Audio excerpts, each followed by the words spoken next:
নমস্কার, আপনারা দেখছেন TV9 বাংলা। আমি কমলেশ। আমরা লেটে চলছি, দক্ষিণবঙ্গের মানুষ বর্ষা আসা একদিন, ইতিমধ্যেই একদিনের লেট। নিয়ম মানলে গতকাল দক্ষিণবঙ্গে কিছু জায়গায়, অন্তত উপকূলের কিছু জায়গায় বর্ষা ঢুকে পড়ার কথা, আসেনি বর্ষা। নিয়ম মানলে আজ কলকাতা সহ দক্ষিণবঙ্গের একাধিক জেলায় বর্ষা ঢুকে পড়ার কথা, আজকেও বর্ষা আসছে না। কবে আসবে এখনও স্পষ্ট করে বলার মতো জায়গায় আবহাওয়া দপ্তর পৌঁছতে পারেনি। অনেকের মনে এই প্রশ্নটা রয়েছে, দেখছিলাম এই আগের দিনের থ্রেডে অনেকেই প্রশ্ন করেছেন যে এবার তো বর্ষা আগে আসবে বলা হয়েছিল, তাহলে দক্ষিণবঙ্গকে এত অপেক্ষা করতে হচ্ছে কেন? এই জায়গায় যে কনফিউশনটা মানুষের মনে রয়েছে, এটা একটু কাটিয়ে দেওয়ার চেষ্টা করি। বর্ষা কিছু কিছু জায়গায় আগে আসার পূর্বাভাস দেওয়া হয়েছিল এবং আমরা দেখেছি যে কিছু কিছু জায়গায় বর্ষা অনেক আগে চলে এসেছে। তার মানে এই নয় যে বর্ষা সব জায়গায় আগে চলে আসবে। মানে বর্ষা ধাপে ধাপে, মৌসুমি বায়ুর যে প্রবাহ, সেটা দেখে আবহবিদরা ধাপে ধাপে বর্ষা আসার কথা ঘোষণা করেন। কেরলে নির্ধারিত সময় দুদিন আগে বর্ষা এসেছে।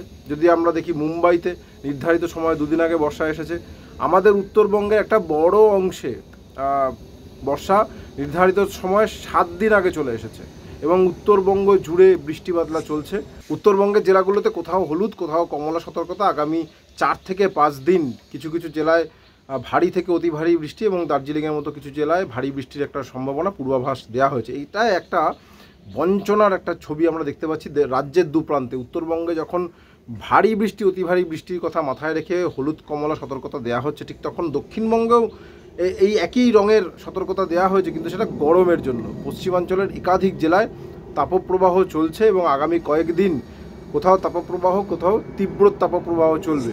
ইতিমধ্যে আমরা দেখেছি কলাইকুণ্ডার তাপমাত্রা 45 ডিগ্রি ছুঁই ছুঁই, 43 ডিগ্রি আশপাশে রয়েছে। বাঁকুড়া, পুরুলিয়া, আসানসোলের তাপমাত্রা, কলকাতা এবং লাগোয়া জেলাগুলোতে ওই ভ্যাপসা গরম, প্যাচপ্যাচে গরমের দাপটটাই চলবে। হয়তো তাপমাত্রা 37 ডিগ্রি আশপাশে রয়েছে, কিন্তু জলীয় বাষ্প যেহেতু অনেকটা বেশি, আপেক্ষিক আর্দ্রতা অনেকটা বেশি, সবে মিলিয়ে মানে গরমের অনুভূতি অনেকটা বেশি থাকবে। এরকমই আগামী অন্তত 3 থেকে 4 দিন এই পরিস্থিতি থাকবে। খুব একটা রেহাই পাওয়ার সম্ভাবনা নেই। বৃষ্টিপাতের সম্ভাবনা আস্তে আস্তে তৈরি হচ্ছে।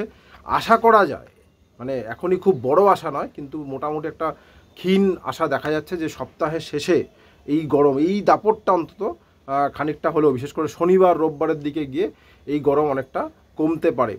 বৃষ্টি বাদলার পরিস্থিতি কতটা কি রয়েছে এই মুহূর্তে? বৃষ্টি বাদলার পরিস্থিতি আস্তে আস্তে তৈরি হয়েছে, সেটা খুব একটা জোরালো নয়। গতকালই আমরা দেখছিলাম যে কিছু কিছু জেলায়, পূর্ব বর্ধমান, খানিকটা বীরভূম, নদিয়া এবং মুর্শিদাবাদ, এই জেলাগুলোতে বিক্ষিপ্তভাবে ঝড় বৃষ্টি হয়েছে এবং দুর্ভাগ্যের ঘটনা, বারবার সতর্ক করা সত্ত্বেও মঙ্গলকোটে একাধিক মৃত্যু বজ্রপাতে হয়ে গেল।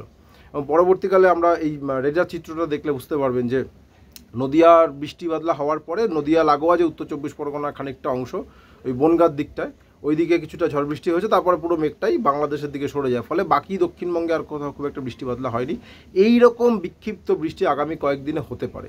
শুক্রবারের পর বৃষ্টি বাদলের সম্ভাবনা এবং বিস্তারটা একটু বাড়তে পারে, কিন্তু বারবার বলছি, আপাতত দক্ষিণবঙ্গের সব জেলায় বা একটা জেলার সব অংশে একইভাবে হোয়াইট স্প্রেড বৃষ্টি বলতে যেটা বোঝায়, সেই ধরনের বৃষ্টির সম্ভাবনা এই মুহূর্তে নেই। বৃষ্টি হলেও বিক্ষিপ্তভাবে একটা জেলার হয়তো 10টা জায়গায় বৃষ্টি হবে, এই রকমভাবে বৃষ্টি হবে। এই মুহূর্তে কিন্তু মানে প্রাপ্তির থেকে অপ্রাপ্তিটাই বেশি থাকবে। অনেকেরই মনে হবে যে অমুক জায়গায় হলো, আমি পেলাম না। এই যে অপ্রাপ্তিটা, এইটা এখন এটা মেটানোর মতো পরিস্থিতি নেই। মিটতে পারে কখন? কেন বর্ষা আসছে না? সবথেকে বড় কারণ, বঙ্গোপসাগর এই মুহূর্তে শান্ত। এখন মৌসুমি বাতাস বঙ্গোপসাগরে রয়েছে, উত্তরবঙ্গে রয়েছে। এটাকে উত্তরবঙ্গ থেকে টেনে নামানো বা বঙ্গোপসাগর থেকে ঠেলে ঢোকানো, এই দুটোর জন্য দরকার ছিল একটা বঙ্গোপসাগরে নিম্নচাপ, অন্তত একটা ঘূর্ণাবর্ত।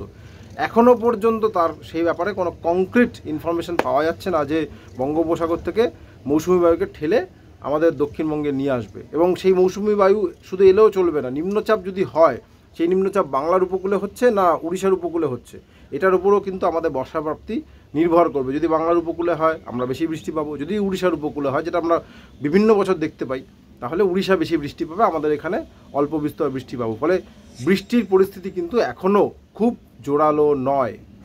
গরম থাকবে, এটুকুই সহ্য করে নিতে হবে। আশা করা যাচ্ছে সপ্তাহের শেষে গরম একটু কমতে পারে, শনিবার, রবিবার, সোমবার এই সময়টা গিয়ে। আপাতত সঙ্গে থাকার জন্য অনেক ধন্যবাদ।